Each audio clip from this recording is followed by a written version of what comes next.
This is the best moments of the Barbecue Central Show in 10 minutes or less. Ever wish you could re-listen to your favorite interview or segment?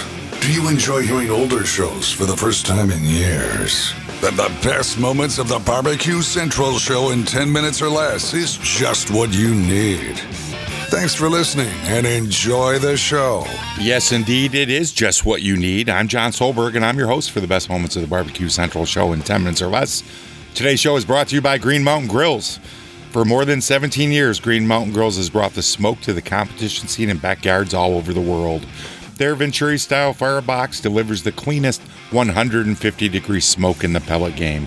Their newly redesigned 2025 Prime 2.0 grills blend the proven technology of the past with the technology of the future.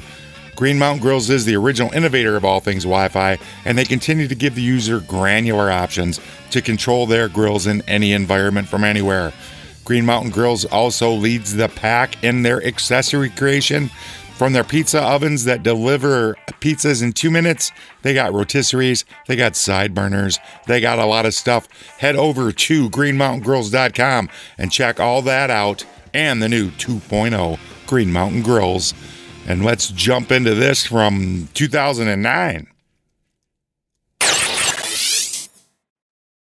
As promised, joining me right now, a venerable, well-known guy on the barbecue circuit, well-known rub manufacturer and purveyor, and overall great guy, Chris Cappell of Dizzy Pig BBQ. Chris, thanks for coming on tonight. How are you?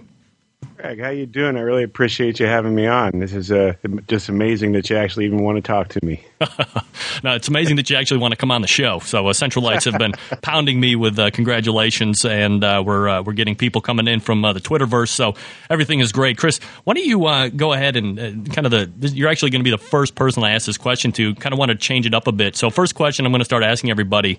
Tell us about the first grill or barbecue that you owned.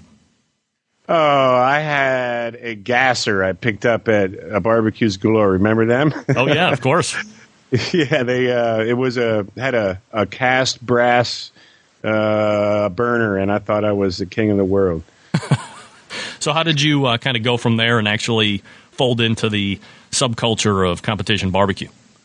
Oh well, I had a brother-in-law that wouldn't shut up talking about the big green egg. His sister got one, and he tried a turkey off of it and wouldn't stop talking about it till he got one. Then he still wouldn't stop talking about it. So after 2 years of listening to him, I finally broke down and went out and bought an egg. And that was the beginning. Had you researched other cookers, or was it just because you were getting the influx of you got to go get an egg, get an egg, that's what you did? Yeah, that's what I did. He was just talking it up so highly, and I had been kind of curious about the charcoal thing, and my wife was into it. She said, "Go ahead and spend $800 or whatever it was," and so we went out and bought one. Chris, and yeah, that was the beginning. Chris Cappell of Dizzy Pig BBQ joining us. Now, of course, we're kind of segueing into this, but you're sponsored by the Big Green Egg as you compete, however many events you're doing during the course of the year. I mean, what do you like best about those cookers now that you've really become not only sponsored and a spokesperson for them, but you use them quite a bit? Well, at home, I think it's the most versatile cooker you can have. As far as just the number of things that you can cook on it, and the number of different ways there are to use it. As far as the competitions go, I just like the consistency and the control that we get. It's really easy to maintain temperatures, and I think what's really special about it is that not too much air has to go through it to maintain the temperature, and so that keeps moisture in it. Like air carries moisture along with it, so I think that gives us a little bit of an edge there. Now, I get emails probably a handful during the course of the week, every week since I've been doing the show, about some teams are sponsored, some teams aren't. Obviously, as we'd mentioned before, you're sponsored by Big Green Egg. I mean, what's the best way for teams to go about getting sponsorship? I mean, is it really that much harder than people think? No, I mean it's not hard at all, but you just have to convince them and actually live up to the fact that that you got to give them at least what they give you back in publicity and you getting the word out about their product. If you can convince them and actually follow through that you're going to give them more than they're giving you, then you got a good chance, I think, with any sponsor. It's just like anything, though, you got to sell it, and you got to be able to live up to it. How long has your relationship been going on with Big Green Egg now?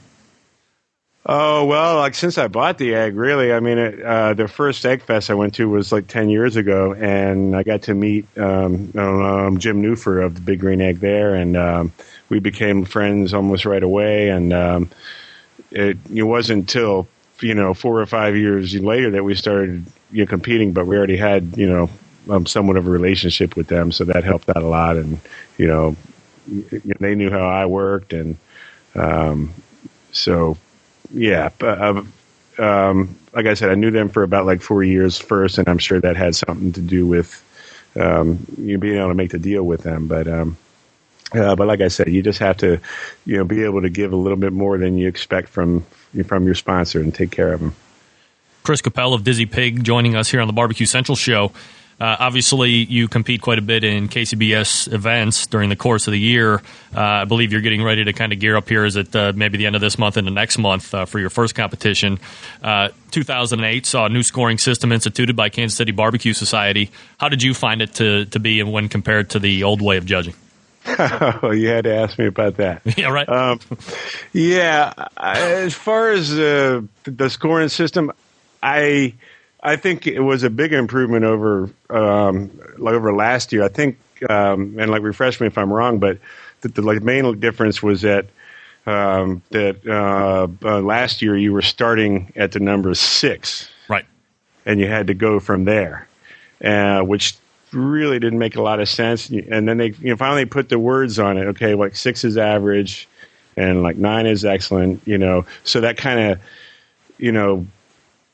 even things out a little bit, but the whole thing that gets me is why are they using numbers from 2 to 9? What would you like to see? What would make more sense to you? Well, I asked my kids. They're 13-year-old twins, and they always say, "Hey, Daddy, how do you like this on a scale from 1 to 10?" How many times have you heard that? Right. 1 to 10. You make sense. Or how about like schools do? They do like 60 to 100%. 60 is an F. 95, and you're pretty much getting up into the A's. I don't know. It just, to come up with a system where you're using the numbers from 2 to 9, just seems like just a little bit confusing. So aside from making numbers seem, a little bit more palatable or a little bit more what you would expect as we see in everyday life, are there any other improvements you'd like to see KCBS as an organization make to make, the sport grow and continue to be as popular as it is? Find out what Chris had to say over at thebbqcentralshow.com. There's a link in today's show notes. It's going to take you to the complete episode. Dizzy Pig is still around. They've been around a minute. Longevity, they've certainly got it. No doubt about it.